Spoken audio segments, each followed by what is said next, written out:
কোটা সংস্কার আন্দোলন ও ছাত্র জনতার অভ্যুত্থানে ঢাকাসহ দেশের বিভিন্ন স্থানে সাধারণ শিক্ষার্থী, পথচারী, ব্যবসায়ী, পুলিশসহ বিভিন্ন শ্রেণী পেশার মানুষের প্রাণহানি ঘটেছে। বেশিরভাগ লাশ তাদের পরিবার, পরিজন ও স্বজনরা মর্গ থেকে নিয়ে গেছেন। তবে এখনও ঢাকা মেডিকেল কলেজ মর্গের ফ্রিজারে 7 জন এবং হাসপাতাল মর্গের ফ্রিজারে 4 জনের লাশ পড়ে আছে। এছাড়া আগারগাঁওয়ের শহীদ সোহরাওয়ার্দী মেডিকেল কলেজ হাসপাতাল মর্গের ফ্রিজারে পড়ে আছে আরও 4টি লাশ, কিন্তু তাদের কোনো দাবিদার নেই।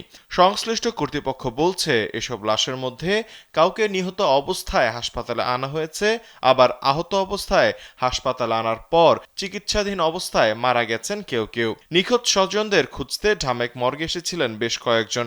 সেলফিন অ্যাপে দেশ বিদেশের যে কোনো জায়গা থেকে অ্যাকাউন্ট খুলতে পারবেন কোনো ঝামেলা ছাড়াই। সেলফিন, আগামীর ব্যাংকিং। তারাও ফ্রিজারে লাশ দেখে নিজেদের স্বজন হিসেবে শনাক্ত করতে পারেননি। গতকাল শুক্রবার সরেজমিন ঢাকা মেডিকেল কলেজ হাসপাতালের 2 মর্গ এবং শহীদ সোহরাওয়ার্দী মেডিকেল কলেজ হাসপাতালের মর্গ ঘুরে অজ্ঞাত পরিচয়ের এসব লাশের খবর পাওয়া গেছে। বৈষম্য বিরোধী ছাত্র আন্দোলনকারীরাও এসব লাশের স্বজনদের সন্ধানে কাজ করছেন। এ নিয়ে হাসপাতাল কর্তৃপক্ষ বিপাকে রয়েছে।